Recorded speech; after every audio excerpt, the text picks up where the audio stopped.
কাঁঠাল তরকারি রান্না করেই ফেললাম। প্রত্যেক বছর একবার হলেও কাঁঠাল তরকারিটা খাওয়া হয়। তো এবছরও ভাবতেছিলাম কাঁঠাল তরকারিটা খাবো, তো কাটার ভয়ে কাঁঠাল তরকারিটা খাওয়া হয় নাই। তো চিন্তা করলাম না, কাঁঠালটা আজকে কেটেই ফেলবো। তো সুন্দর করে কাঁঠালটা আমি কেটে নিয়েছি। এই যে দেখুন, কাঁঠালটা কাটার পরে এত সুন্দর দেখাচ্ছে।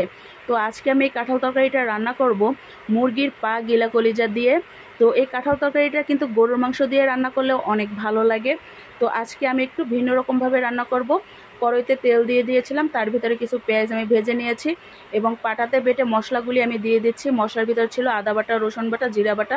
তো এগুলি দিয়ে ভালো করে এটা ভেজে তারপরে এর ভিতরে একটু পানি দিয়ে আমি গুঁড়া মশলাগুলি দিয়ে দিচ্ছি। গুঁড়া মশলার ভিতরে বেশ কিছু আমি মরিচের গুঁড়ো এবং হলুদের গুঁড়ো দিচ্ছি। একটু ঝাল ঝাল রান্না করব দেখে মরিচের গুঁড়োটা একটু বেশি দিয়েছি। তো তারপরে মশলাটা খুব ভালো করে আমি কষিয়ে নিচ্ছি। যখন উপর দিয়ে তেল এসেছে ঠিক তখন আমি এর ভিতরে সেই গিলা কলিজা পাগুলি দিয়ে দিচ্ছি। তো এটা দেওয়ার পরে সুন্দর করে আমি লাড়িয়ে চেড়ে দিচ্ছি, কারণ এটা একদম খুব ভালো করে কষানো হবে। তারপরে কিন্তু আমি কাঁঠালগুলি এর ভিতরে দিয়ে দেব। তো এটা কষানোর পরে আমি পাশাপাশি কাঁঠালগুলি ধুয়ে নিচ্ছি। তো এটা ধোয়ার পরে এপাশে যে আমি গিলা কলিজাগুলি সুন্দর করে রান্না করতেছিলাম, এটা একটু লাড়িয়ে চেড়ে দিচ্ছিলাম। তো অলরেডি এটা কিন্তু সুন্দর হাফ হয়ে গিয়েছে, হাফ সিদ্ধ হয়ে গিয়েছে। তো কিছু সময় পরে আমি কেটে রাখা কাঁঠালগুলি এর ভিতরে দিয়ে দেব। তো এই যে দেখুন, কাঁঠালগুলি বেশ কিছু এখানে রয়েছে। তো এখন আমি এর ভিতরে সব কাঁঠালগুলি ঢেলে দেব। তো তারপরেও আমি এটা কিন্তু খুব ভালো করে কষিয়ে নেব। তো এর ভিতরে দেখুন তেলটা উপরে ছেড়ে দিয়েছে। তো এখন কাঁঠালগুলি দিয়ে আমি কিছু সময় লাড়িয়ে চেড়ে এটা ঢেকে রাখবো। তো এর ভিতরে কিন্তু পানিটা আমি পরে দিব। তো যখন কাঁঠালটা একদম সুন্দর কষানোর পরে হাফ সিদ্ধ হয়ে যাবে, তারপরে কিন্তু এর ভিতরে আমি পরিমাণ মতো পানিটা দিয়ে দেব। তো কাঁঠালটা কিন্তু এখন একদম বতি হয়ে গিয়েছে। কচি কাঁঠাল কিন্তু এখন বেশি একটা পাওয়া যায় না। তো কচি কাঁঠালটা খেতে ভালো লাগে, তবে আমার কাছে বেশি ভালো লাগে বতি কাঁঠালটাই খেতে, কারণ এর বিচিগুলি খেতেও অনেক বেশি ভালো লাগে।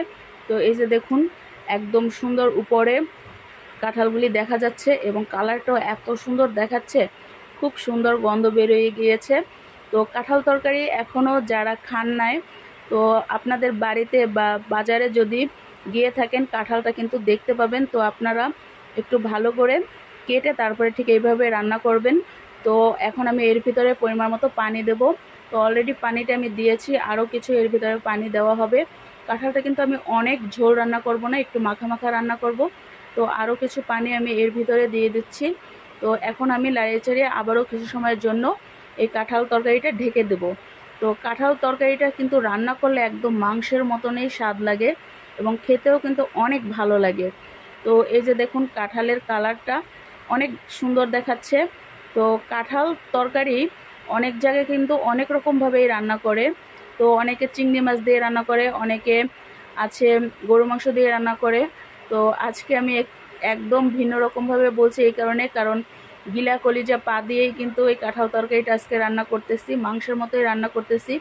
তো লাস্ট পর্যায়ে আমি এর উপর দিয়ে একটু জিরার গুঁড়া দিয়ে দেব। তো জিরার গুঁড়াটা দিলে এর থেকে আরও সুন্দর একটা স্মেল আসবে। তো ঝোলটাও কিন্তু একদম ঘন হয়ে আসছে। তো আর কিছু সময় আমি চুলাতে রাখবো, বেশি সময় আমি রাখবো না। প্রত্যেকটা কাঁঠাল দেখুন একদম আস্তাই রয়েছে, গলে যায় নাই। তো বিচিগুলোও একদম খুব সুন্দর সিদ্ধ হয়ে গিয়েছে।